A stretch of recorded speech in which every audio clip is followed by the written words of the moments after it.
ওঠো ওঠো ওঠো রোজাদার, সেহরির হলো সময়, খোলো খোলো দ্বার। বাতাস ডাকে তোমায়, ডেকে যায় তারকারা, আসমানে আছে যত আলোকিত ফেরেশতারা। ওঠো ওঠো ওঠো রোজাদার, সেহরির হলো সময়, খোলো খোলো দ্বার। আসসালামু আলাইকুম প্রিয় দর্শক, আপনারা যারা দেশে আছেন প্রবাসে, সবাইকে জানাই মাহে রমজানের শুভেচ্ছা। শুরু হলো পবিত্র রমজান উপলক্ষে এনটিভি আয়োজিত এবং mutual trust bank Islamic banking নিবেদিত অনুষ্ঠান বরকতময় সেহরি মহিয়ান কোরআন, স্পন্সর সিটিজেন্স ব্যাংক এবং এনসিসি ইসলামিক ব্যাংক। প্রিয় দর্শক, আমরা রমজানের এই পবিত্র মাসে কোরআন নিয়ে চর্চা করছি। আমাদের আজকের বিষয় মহাবিশ্বের সম্প্রসারণ। এ বিষয়ে আমরা পবিত্র কোরআনের সূরা জারিয়া থেকে জানব। শুরুতেই সূরা জারিয়ার অংশ বিশেষে তেলাওয়াত। সেহরির হলো সময়, খোলো খোলো দ্বার। আউযু বিল্লাহি মিনাশ শাইতানির রাজীম। বিসমিল্লাহির রহমানির রহিম। والسماء بنيناها بأيد وإنا لموسعون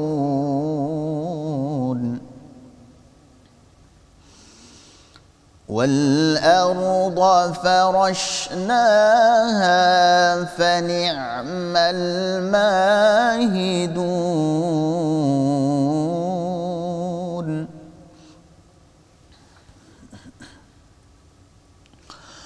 ومن كل شيء خلقنا زوجين لعلكم تذكرون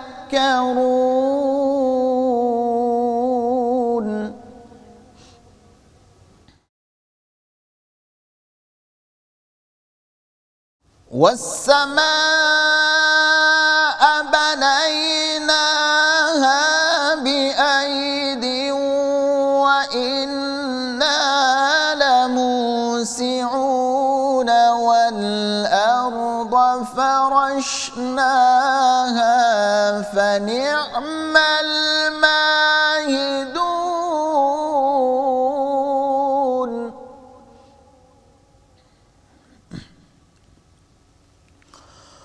ومن كل شيء خلقنا زوجين لعلكم تذكرون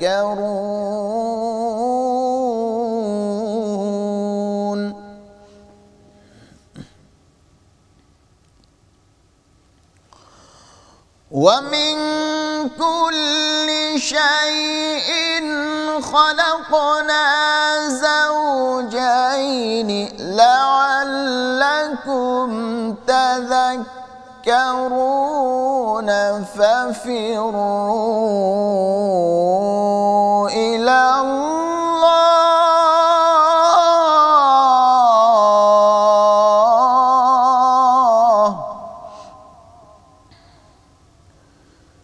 إني لكم منه نذير مبين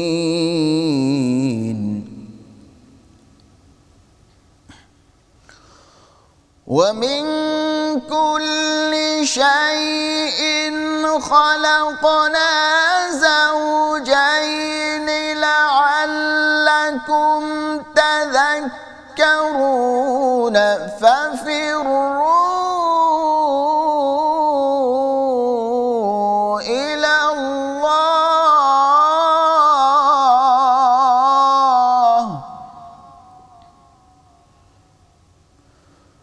ففروا إلى الله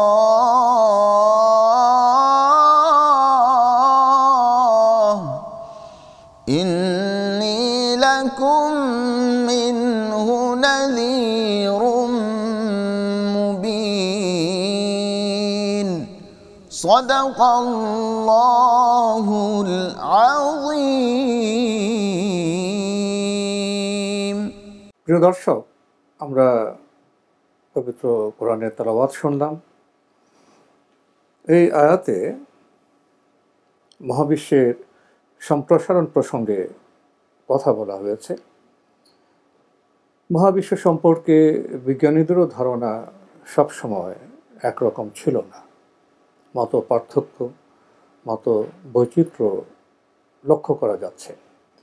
এমন প্রেক্ষাপটে অবশ্যই আমাদের মধ্যে জানার একটি বিষয় হলো, পবিত্র কোরআনে কি এ বিষয়ে কিছু বলা হয়েছে? মহাশয় সম্প্রসারণের যে বিষয়টি, সে বিষয়ে কিছু কথা বলা হয়েছে। আসুন এই সম্পর্কে আমরা জানব বিশিষ্ট বিজ্ঞান গবেষক ডাক্তার মশিউর রহমানের কাছ থেকে। আসসালামু আলাইকুম ওয়া রাহমাতুল্লাহি ওয়া বারাকাতুহু। এই যে সম্প্রসারণের কথা আমরা বললাম, এই বিষয়টিকে আপনি পবিত্র কোরআনের আলোকে কিভাবে বলবেন? আপনি দেখেন সূরা জারিয়ার 47 নম্বর আয়াতে এই সম্প্রসারণের কথা বলা হলো। জারিয়া শব্দের অর্থ কিন্তু স্ক্যাটার্ড উইন্ড, বিক্ষিপ্ত বাতাস, সরে যাচ্ছে। আপনি কথা থেকেই একটা অর্থ পেয়ে যাচ্ছেন যে যা সরে যাচ্ছে, বিক্ষিপ্ত মানে ছোটাছুটি করছে। তো এখন আমরা যদি আয়াতের দিকে তাকাই তাহলে আমরা দেখব ওয়াসসামা বানাইনাহা বিআইদিও ওয়া ইন্না লামুসিউন। আল্লাহ সুবহানাহু ওয়া তাআলা বলছেন যে আমি আমার শক্তি বলে এই মহাবিশ্ব সৃষ্টি করেছি এবং আমি তা সম্প্রসারণ করছি। দেখেন, তাহলে এই শক্তি বলে সৃষ্টি করা এবং সেটা সম্প্রসারণ করা। এখন এর মাঝখানে আপনি দেখেন, পুরো আয়াতের দিকে যদি আপনি তাকান তাহলে আপনি দেখবেন যে আল্লাহ বলছেন সৃষ্টি করলাম এবং সেটা আমি সম্প্রসারণ করছি। আমি পৃথিবীতে বিছিয়ে দিয়েছি, মানে পৃথিবীকে বাসযোগ্য করার জন্য, এবং তাতে আমি সৃষ্টি করেছি জোড়ায় জোড়ায় সমস্ত কিছু। অতএব তোমরা আল্লাহর দিকে ধাবিত হও। হ্যাঁ, ফাফিরু ইলাল্লাহি ইন্নী লাকুম মিনহু নাযীরুম মুবিন। দ্যাট ইজ আল্লাহর দিকে ধাবিত হওয়ার কথা বলছেন আল্লাহ সুবহানাহু ওয়া তাআলা। কেন? আপনি দেখেন, সব কিছুর একটা শুরু আছে, একটা শেষ আছে।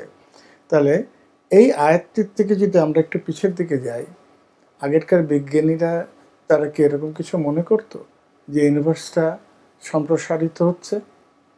তাদের মধ্যে কিন্তু এরকম ধারণা ছিল না। তারা বিশ্বাস করতো এক ধরনের বিজ্ঞানী স্ট্যাটিক ইউনিভার্স, নড়াচড়া হচ্ছে না, স্থির হয়ে আছে। কোনো বিজ্ঞানী ভাবতে এর কোনো শুরুই নেই, যার শুরু নেই তার শেষ হবে কেমন করে? শেষ হবে না। শুরু হলে তো শেষ প্রশ্ন দেয়। কারো কারো মতে ধারণা ছিল হ্যাঁ এটা শুরু হয়েছে, কিন্তু এর শেষ আছে কি না আমরা জানি না। এবং কারো করে বলছে যে হ্যাঁ, যে এটা শুরু আছে, শেষও আছে, একটা সময় শেষ হবে। তাহলে আপনি এক এক ধরনের বিজ্ঞানীর ওপিনিয়ন এক এক রকম পেলেন। এখন আমি যদি কোরআন মজিদের দিকে তাকাই, সূরা আম্বিয়ার 30 নম্বর আয়াতে, অবিশ্বাসীটাকে লক্ষ্য করে না, আদিতে সমস্ত কিছু একত্রিত ছিল। আপনি দেখবেন আল্লাহ সুবহানাহু ওয়া তাআলা বলছেন যে আমি শূন্য থেকে সমস্ত কিছু সৃষ্টি করলাম। আল্লাহর কোনো রসদের প্রয়োজন নেই। এবং এই ইউনিভার্স তৈরি করার সময় আল্লাহ বলছেন আওয়ালাম ইয়ারাল্লাযিনা কাফারু আন্নাস সামাওয়াতি ওয়াল আরদা কানাতা রাকতান ফাফাতাকনাহু ওয়া জাআলা মিনাল মাই। আমরা অত পিছনে গেলাম না যে বিগ ব্যাং কীভাবে অরিজিনেট করলো। তা আমরা দেখলাম মহাবিশ্বের একটা শুরু। একটা বিষয় কি, মহাবিশ্ব যখন শুরু হয় তার সাথে সময় কিন্তু শুরু হয়ে যায়। সময় ছাড়া কিন্তু বিশ্ব তৈরি হবে না, এবং একটা সময় অতিক্রম করে মহাবিশ্ব ধ্বংস প্রাপ্ত হবে, এটা আমরা জানি। এটা সূরা আম্বিয়ার 104 নম্বর আয়াত। আল্লাহ সুবহানাহু ওয়া তাআলা বলছে ইয়াউমা নাতবি সামা কাতাই সিজিল্লিল কুতুব। কীভাবে ধ্বংস হবে? আল্লাহ সুবহানাহু ওয়া তাআলা বলছেন যে এটা রোল পেপার যেমন ভাঁজ করে নিয়ে আসে, আমি সেভাবে এটা ভাঁজ করে নিয়ে আসবো। তাহলে আপনি দেখেন যে এই আয়াতটির মাঝখানে যে আল্লাহ সুবহানাহু ওয়া তাআলা বলছেন যে আমি মহাবিশ্ব তৈরি করলাম এবং এটা আমি এক্সপান্ড করছি, এটা ধীরে ধীরে এর এক্সপানশন হচ্ছে, এবং কোনো এক সময় এটা গুটিয়ে নিয়ে আসবো, এবং আপনি অবাক হবেন সূরা জুমারে আছে যে আমি সমস্ত আমার ডান হাতের মুঠোয় থাকবে। এখানে এসে একটি বিষয় সম্পর্কে আপনার কাছে জানতে চাইব। এই যে আমরা মহাবিশ্বের সম্প্রসারণ প্রসঙ্গে কথা বলছি, এমন কি কোনো শব্দ আছে এই আয়াতে যেটি আমাদের এভাবে ভাবতে অনুপ্রাণিত করে? এর একটা চমৎকার বিষয়, কারণ হচ্ছে কি, যেমন ধরেন ইন্নাল্লাহ মুসিউন, মুসিউন শব্দের অর্থ হচ্ছে কোনো কিছু টেনে সম্প্রসারণ করা, বৃদ্ধি করা। এখানে আপনি দেখবেন দুটো শব্দ, আমরা আরবি ইংলিশে বলি প্রিফিক্স এবং অ্যাক্টিভ পার্টিকেল। অ্যান্ড প্রিফিক্স যেটা হলো আরবিতে বলে ইয়াসারুন, বুঝছেন, আর অ্যাক্টিভ পার্টিকেল যেটা সেটা বলে হারফু। তাহলে এইখানে লাম যেটা ব্যবহার, হ্যাঁ, আল্লাহ সুবহানাহু ওয়া তাআলা এখানে ওয়াসসামাই বানাইনাহা বিআইদে ইন্না লা মুসিউন, এই লা দিয়ে এটা প্রিফিক্স দিয়ে এটাকে চিরন্তন অ্যাবসলিউট করা হলো। কিন্তু তো আরবি ল্যাঙ্গুয়েজের একটা জিনিস, এই প্রিফিক্স দিয়ে এটা অ্যাবসলিউট করা হলো। তাহলে আমরা যদি দেখি মুসিউন শব্দটা রুট অর্থ হচ্ছে আশাহা, এর রুট অর্থ, এবং এর অর্থ হচ্ছে to widen, to make more spacious, to cause, to expand. এই শব্দগুলি আমরা জানতে পারি। তাহলে এর রহস্যটা কিন্তু লা মুসিউন, লা দিয়ে এটা এক্সপানশন অ্যাবসলিউট করে দেওয়া হলো, এই জিনিসটা আমাদের কাছে প্রকাশিত হয়। সাহরির হলো সময়, খোলো খোলো দ্বার। আমরা জানছিলাম মহাবিশ্বের সম্প্রসারণ প্রসঙ্গে।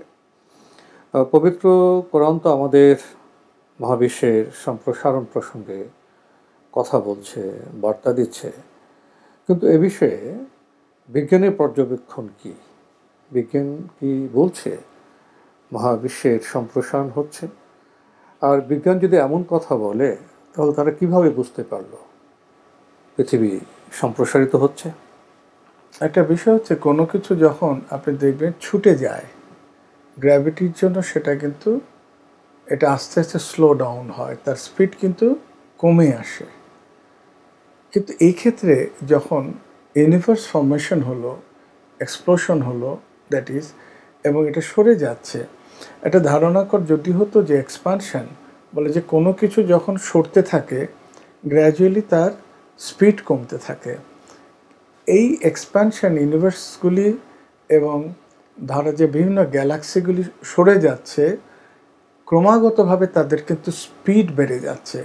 এটা একটা বিজ্ঞানীদের মাথায় প্রথম আসলো, কি কেন স্পিড কী কারণে বেড়ে যাচ্ছে। এবং দেখা যাচ্ছে ডিস্টাল গ্যালাক্সি, যেমন GN-Z11 আমরা গ্যালাক্সির কথা ধরতে পারি, এটা কিন্তু close to the speed of light, that is আপনি 1,00,000 মাইল পার সেকেন্ডের চেয়েও আপনার দ্রুত গতিতে সরে যাচ্ছে। এখন এটা বলে স্কেপ ভেলোসিটি। এই স্কেপ ভেলোসিটি ক্রমান্বয়ে বেড়ে যাচ্ছে কেমন করে? এটা তখন তারা ভাবলো যে মহাবিশ্বে এমন কোনো শক্তি আছে, সেটা বলে ডার্ক এনার্জি, যার ফলে এটা সরে যাচ্ছে। আদারওয়াইজ এটা সরে, কারণ তারপরে গ্র্যাভিটি কাজ করবে, অত স্লো ডাউন হওয়ার কথা। ডেফিনেটলি এর উপরে ডার্ক এনার্জি কাজ করছে। তো এটা এখন বিজ্ঞানী বিশ্বাস করে, হ্যাঁ, এক্সপানশন হচ্ছে ডিউ টু ডার্ক এনার্জি। আরেকটি বিষয়, আসলে পৃথিবী সম্পর্কে তো আলোচনা নতুন নয়, অনেক আগে থেকেই মহাবিশ্ব সম্পর্কে, পৃথিবী সম্পর্কে আলোচনা হচ্ছে, নানা রকম গবেষণা আমরা অতীতেও লক্ষ্য করছি, এখনও কথাবার্তা হচ্ছে। একটি প্রশ্ন, যারা মনে করেন পৃথিবী বা এই মহাবিশ্ব স্থির এবং অনড়, তারা কি সঠিক বলছেন? না, এটা একসময় বিশ্বাস করা হতো পৃথিবীর কেন্দ্র। যেমন আমরা যদি বহু আগে টলেমির কথা ধরি, তারও আগের বিজ্ঞানী ধরি, ইভেন আমরা 14th সেঞ্চুরি আগেও যদি ধরি, আপনি দেখবেন যে এরা কিন্তু মহাবিশ্ব স্থির হিসেবে ধরা হতো। টাইকো ব্রুনো অথবা পরে আপনি যদি ধরেন গ্যালিলিও, কোপার্নিকাস, এর থেকে কিন্তু আইডিয়া চেঞ্জ হওয়া শুরু করলো। 1912 সালে ভেস্টো স্লিপার প্রথম একটা ধারণা দেয় যে গ্যালাক্সিগুলি সরে যাচ্ছে। বেশি দিন আগে না, ধরেন 100 বছরের কিছু বেশি, 1912 সালে। এর আগে একজন আমেরিকান একজন বিজ্ঞানী, তিনি হচ্ছে উইলহেম ওলবার্স, তিনি কয়েকটা প্রশ্ন করেন যে ইউনিভার্স কি ইনফিনিট, অসীম ইউনিভার্স, এটার কি কোনো শুরু আছে, এটার কি স্ট্যাটিক, এটা কি শেষ আছে, এই প্রশ্নগুলি করলেন তিনি নিজের কাছে, কিন্তু তার কাছে এটার কোনো জবাব ছিল না। আপনি দেখেন সে কিন্তু কোনোটারই প্রমাণ করতে পারলেন না। এরপরে যদি আমরা ধরি যে 1920 সালে তখন বিজ্ঞানীদের ধারণা আস্তে আস্তে চেঞ্জ হওয়া শুরু করলো। আপনি আরও অবাক হবেন যে আইনস্টাইন, মহাবিজ্ঞানী আমরা বলি, তার রিলেটিভিটিতে কিন্তু বোঝা যাচ্ছে যে এটা সরে যাচ্ছে, এক্সপ্যান্ডিং। কিন্তু এই এক্সপ্যান্ডিং এই বিষয়টা কিন্তু কনফার্ম হয়ে গেল। এর আগের আইডিয়া ছিল, কিন্তু এটা ম্যাথমেটিক্যালি প্রুফ হলো এডুইন হাবেলের সময় 1929 সালে যখন তিনি টেলিস্কোপ আবিষ্কার করলেন, হাবেল টেলিস্কোপ, যেটা রেড শিপ ব্লু শিপ, যেটা ডিস্টাল যে গ্যালাক্সিগুলি সেটা রেড শিপ সরে যাচ্ছে, আপনি জানেন সবচেয়ে দূরেরটা রেড কালার থাকে, ব্লু শিপ, তিনি একটা ইকুয়েশনও দিলেন। তো সুতরাং আমরা যদি 1929 সাল পর্যন্ত ধরে নিতে পারি, এবং সবচেয়ে মজার কথা যে এই হ্যাবেল কিন্তু আইনস্টাইনকে বললেন যে তুমি যে বিশ্বাস করলো যে স্ট্যাটিক ইউনিভার্স, কীভাবে, তোমার রিলেটিভিটিতেই তো আসে যেটা এক্সপ্যান্ডিং হচ্ছে, মুভ করে যাচ্ছে। তো আইনস্টাইন বললো যে আই ওয়াজ এ স্টুপিড, কারণ তার থিওরিতেই বোঝায়, কারণ নিজে বোকা হিসাবে চিন্তা করলে সিম্পল জিনিসটা আমি মিস করলাম কিভাবে, কারণ তার থিওরিতেই ইউনিভার্স সরে যায়। মানুষ তো ভুল করবেই, কারণ কোরআনে তো বলা আছে মানুষের জ্ঞান সম্পর্কে কালিলা, মানুষকে খুব অল্প জ্ঞানী দেওয়া হয়েছে, তো শ্রেষ্ঠ জ্ঞানী তো অল্প জ্ঞানী হবে। তো আপনি দেখেন এই যে যেটা বললাম বিজ্ঞানীদের কথা, ফ্রেড ওয়েল যখন প্রথম বিগ ব্যাংয়ের এই তথ্য দেয় 1949 সালে প্রথম, তিনি কিন্তু রেডিওতে একটা ইন্টারভিউতে কিন্তু তার বিগ ব্যাংয়ের এই তথ্যটুকু দেয়। আপনি দেখেন বিগ ব্যাং একটা মহাবিস্ফোরণ বাদ দিতে, হ্যাঁ মহাবিস্ফোরণ, যদিও কোরআন কিন্তু মহাবিস্ফোরণের কথা বলে না, যে আদিতে সব একত্রিত ছিল, আমি আলাদা করে দিই, কিন্তু বিস্ফোরণ শব্দটুকু কিন্তু সব কোরআন মাজিদে নাই। আর এখন বিজ্ঞানীরা এইটা চিন্তা করছেন যে আসলে শুরুটা কীরকম ছিল, কারণ যখনই আপনি স্ট্রিং থিওরিতে যাবেন তখন কিন্তু এই থিওরি যেটা শুরু করলেন সেটা শুরুতে থাকলো না, কিন্তু আরও পিছনে আসতে হলো। সুতরাং বিগ ব্যাংয়ের কনসেপ্টটা এখন কিন্তু খানিকটা সংশোধনের প্রয়োজন আছে। আমরা যদি দেখি যে জর্জ ল্যামিটার 1927 সালে যেটা হাবেলের কথা বললাম, তিনি কিন্তু এই এক্সপ্যান্ডিং ইউনিভার্সের তথ্যটা দিলেন, এবং তিনি একজন রোমান ক্যাথলিক একজন যাজক ছিলেন। তিনি, আপনি দেখেন বিজ্ঞান চর্চাটা কি, একজন যাজক খ্রিস্টান, তিনি কিন্তু একজন ফিজিসিস্ট ছিলেন একই সাথে, এবং তিনি এই মহাকাশ নিয়ে চিন্তা ভাবনা। এ প্রসঙ্গে বলা হলো এক সময় রাসূলুল্লাহ সাল্লাল্লাহু আলাইহি ওয়াসাল্লামের পরের সময়কার বিজ্ঞানীদের মধ্যে প্রথম যে আপনি জানেন মরক্কোতে যে ইউনিভার্সিটি ফাতেমা আল ফাহারি, আমরা ফাহারির কথা একটু পরে শুনবো ছোট একটা বিরতির পরে। প্রিয় দর্শক, আমরা দেখছিলাম পবিত্র রমজান উপলক্ষে এনটিভি আয়োজিত এবং mutual trust bank Islamic banking নিবেদিত অনুষ্ঠান বরকতময় সাহারি মহিয়ান কোরআন কো-স্পন্সর সিটিজেন্স ব্যাংক এবং এনসিসি ইসলামিক ব্যাংক নিচ্ছে ছোট্ট একটা বিরতি, আমাদের সাথেই থাকুন। সাহরির হলো সময়, খোলো খোলো দ্বার, সাহরির হলো সময়, খোলো খোলো দ্বার। প্রিয় দর্শক, বিরতির পরে আমরা আবার ফিরে এলাম বরকতময় সাহারি মহিয়ান কোরআন অনুষ্ঠানে। আপনি বিরতির আগে কথা বলছিলেন। হ্যাঁ, যেটা বললাম যে এক সময় বলা হয় যে মুসলিম সিভিলাইজেশন মরক্কোতে যে ইউনিভার্সিটি প্রথম তৈরি হয় ফাতেমা আল ফাহারি, সেখানে কিন্তু একটা ডিপার্টমেন্ট ছিল মহাকাশ অ্যাস্ট্রোনমিতে। তো সেখানে কিন্তু সারা পৃথিবীর থেকে বিভিন্ন মানুষ যেত শিক্ষা গ্রহণ করার জন্য। এবং মহাকাশ বিজ্ঞানের কথা কোরআন মজিদে এত বেশি বলা হলো, আপনি জানেন এই নামে বেশ কয়েকটা সূরা আসছে, সূরা বুরুজ, সূরা তারিক, এছাড়া বিভিন্ন জায়গায় আল্লাহ সুবহানাহু ওয়া তাআলা নক্ষত্রের কথা, সূরা শামস সূর্যের কথা বলে, সূরা ইয়াসিনের 38 নম্বর 40 নম্বরে সূর্যের কথা বলা আছে, সূরা আম্বিয়ার 30 থেকে 33 নম্বর আয়াত পর্যন্ত মহাবিশ্বের কথা, পাহাড় স্থাপনের কথা, অরবিট, ইউনিভার্সের অরবিটের কথা বলা আছে। এই সমস্ত কিছু চিন্তা করে মানুষ দেখলো যে আর মহাকাশের দিকে তার দৃষ্টি চলল, এবং ফলে মুসলিম বিজ্ঞানীরা ছিল এদিক থেকে সবচেয়ে অগ্রগামী প্রথম দিকে। এই মরক্কোর সেই ইউনিভার্সিটিতে ফাতেমা আল ফাহরির আরেকটা ছিল মেডিকেল সায়েন্স। আপনি জানেন কত আগের, এটা বলে 859 সালে ইউনিভার্সিটি যাত্রা হয়, পুরো সবচেয়ে পুরানো ইউনিভার্সিটির মধ্যে একটা। তিনি কি একজন মহিলা ছিলেন? মহিলা ছিল ফাতেমা তিনি আল ফাহরি। বিশ্ববিদ্যালয়ে যাত্রা শুরু করেন। হ্যাঁ, এবং আরও বিষয় আপনি জানেন যে তার বাবা খুব রিচ ছিল, এবং দুটা বর্ণনা পাওয়া যায়। তিনি একজন বিজনেসম্যান ছিলেন, আবার ওই অঞ্চলের সবচেয়ে প্রভাবশালী। তিনি তার মেয়েকে এত ভালোবাসতেন, তার প্রপার্টি দিলেন, এবং সেই মেয়ে ভাবলেন যে আমি এমন কাজ করব পৃথিবীর মানুষের যাতে কল্যাণ সাধন। খুবই বিদ্যুৎসাহী ছিলেন। এবং আপনি দেখেন যে এই মহাবিশ্ব সম্পর্কে চিন্তা ভাবনা তখন থেকেই ছিল মানুষের, মানুষ ভাবত। কিন্তু মহাবিশ্ব অনড়।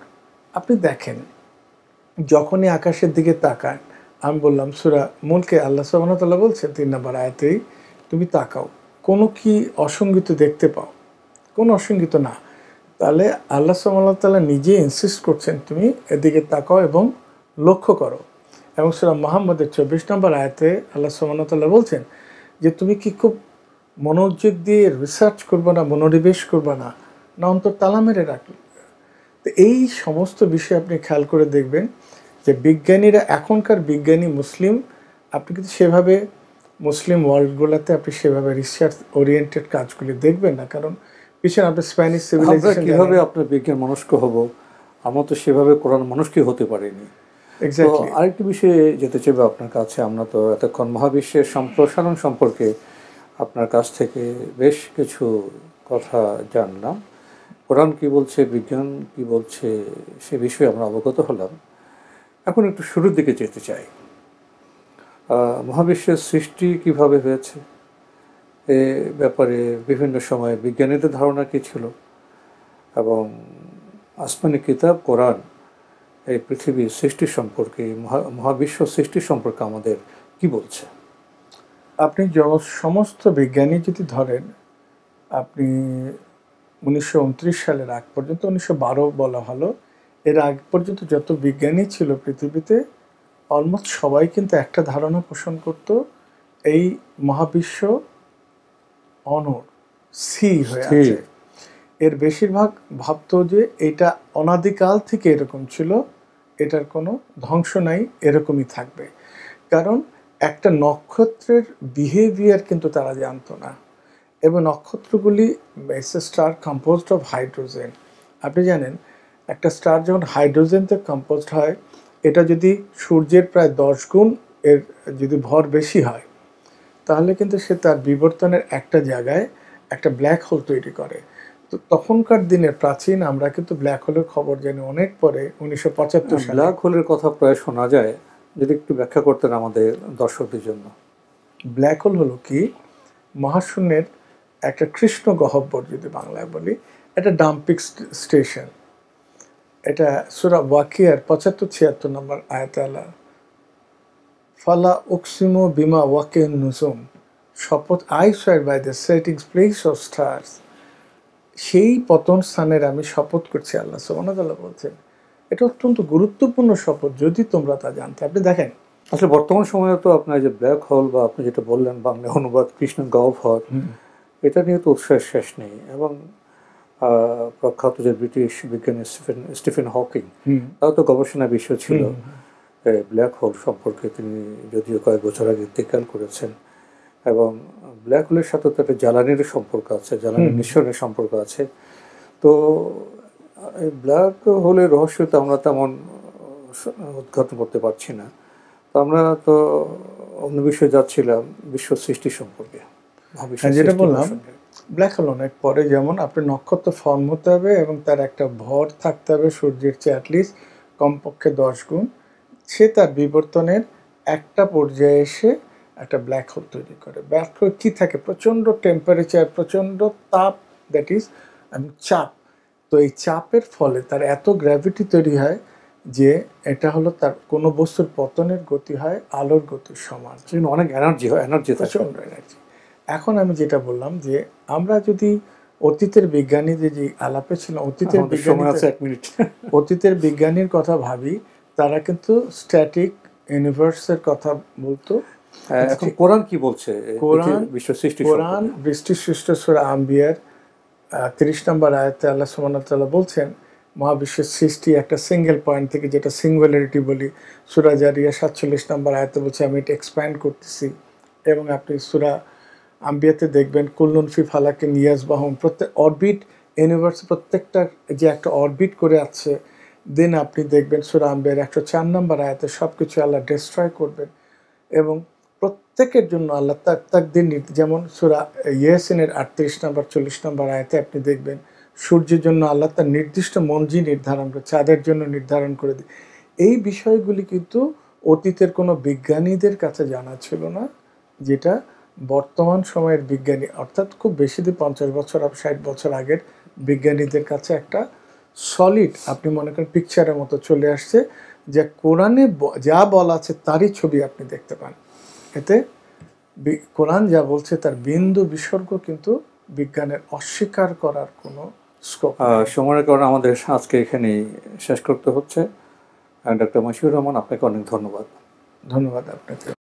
প্রিয় দর্শক, আমরা দেখছিলাম পবিত্র রমজান উপলক্ষে এনটিভি আয়োজিত এবং মিউচুয়াল ট্রাস্ট ইসলামিক ব্যাংকিং নিবেদিত অনুষ্ঠান বরকতময় সাহারি মহিয়ান কোরআন ও স্পন্সর সিটিজেন্স ব্যাংক এবং এনসিসি ইসলামিক ব্যাংক।